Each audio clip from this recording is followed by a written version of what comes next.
On this edition of the Marne Forward, we'll show you how coalition soldiers are making a difference and meet Vice Chief of Staff of the Army, General Richard A. Cody. All this and more coming up.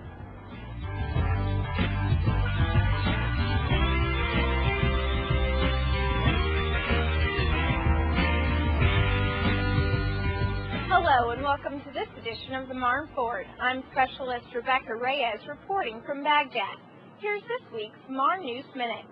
Right now, multinational division center forces are pushing forward to disable the decreasing number of Al-Qaeda in Iraq operatives remaining in the region southeast of Baghdad. It's called Operation Grand Slam, and it began with the pursuit of insurgent elements near Salman Pak February 15th. The first phase of Grand Slam involves clearing a peninsula that stretches into the Tigris River directly south of the city of Salman Pak. In addition to targeting the terrorist network there, coalition forces are working to rid the area of AQI safe houses, weapons caches, and firing points. Following the questioning of an Iraqi Al-Qaeda member, Iraqi Army and Iron Rakistan soldiers discovered 4 weapons caches in Yusufia, Iraq, February 18th. The 4 caches were located within a square quarter-mile area and yielded more than 700 mortar rounds, a complete 60-millimeter mortar system, 7 ski masks, hundreds of mortar parts, and 100 pounds of unknown bulk explosives and instruction manuals. On February 11, General Richard A. Cody, Vice Chief of Staff of the United States Army, visited Camp Victory to present awards to 9 multinational division center soldiers and to re-enlist 206 soldiers and 2 airmen. After the ceremony, Cody told the press that he appreciates the sacrifice soldiers make during 15-month deployments in Iraq.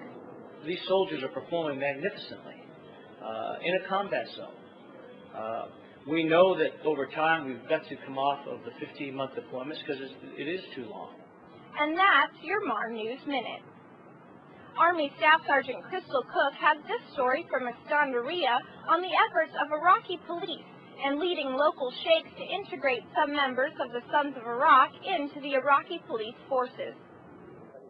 For the first time in Iskandariyah, Iraqi security forces and Sheiks met to discuss the future of Sons of Iraq, also known as the SOI program. Lieutenant Colonel Jeffrey Getchell, 2nd Battalion, 502nd Brigade Commander, said that today is a crucial step in the reconciliation process. So today, in cooperation with Major Farid and Colonel Saeed from the 2nd Battalion, 4th Brigade, 8th Iraqi Division, the Iraqi Army and the Iraqi Police will provide oversight of the Sons of Iraq in the Iskandariyah area. And both will partner together to secure the area. In Iskandariyah, the Iraqi Police Services will provide overwatch for the Sons of Iraq in Muwalla, in Jif Jaffa, in and around the city of Haswa, Iskandariyah. 2nd Battalion, 4th Brigade, 8th Iraqi Army Division will provide oversight of Sons of Iraq forces in the kilometers, Chaka 3, Chaka 4, and those areas north of the mechanic factory, the old Hatin weapons complex. In order for the Iskandariyah area to prosper, they must ensure the area is safe. Coalition forces continue to screen members of SOI for the Ministry of Interior. We did screening here a month or so ago where we screened about 500 SOI individuals, and about 180 of those were actually qualified and met the qualifications to go to the Iraqi Police Academy down in Hilla. So we've given them that information. Now it's up to the Iraqi government and the Iraqi police to fully integrate those members and select them to go to the police academy. Reporting from Fob Kazoo, Iraq, I'm Army Sergeant Crystal Cook. The city of Sayfi, Iraq has been out of coalition forces' sphere of influence for a long time now, but that's changing. Recently, troops from 5th Squadron, 7th Cavalry Regiment established patrol base Meade, close to the city. Sergeant Jay Townsend shows us how coalition soldiers are already making a difference. There are things that every community needs, and doctors are one of them. It's been a long time since many of the 15,000 people who live in Sayfi, Iraq have seen a doctor. That's just one reason why Lieutenant Colonel Clifford Wheeler and troops from the 5th Squadron 7th Cavalry Regiment brought doctors to the people here. This is a unique opportunity for us to be able to reach out and touch a lot of people at one small event. And that's why I think the success of this particular engagement will lead to further engagements down the road. Because of Sayafia's rugged terrain and distance from any coalition base, the people here have had little or no interaction with U.S. troops until recently. It was important to us to be able to do something tangible for the people, to convince them that coalition forces are serious about improving their daily lot. And I think doing a medical engagement here in a place where there is no medical clinic available, there is no medical services available anywhere close, shows them that we're willing to go the extra mile, put forth a little extra effort in order to be able to touch the average citizen of Sayfiya. This operation is a combined medical engagement.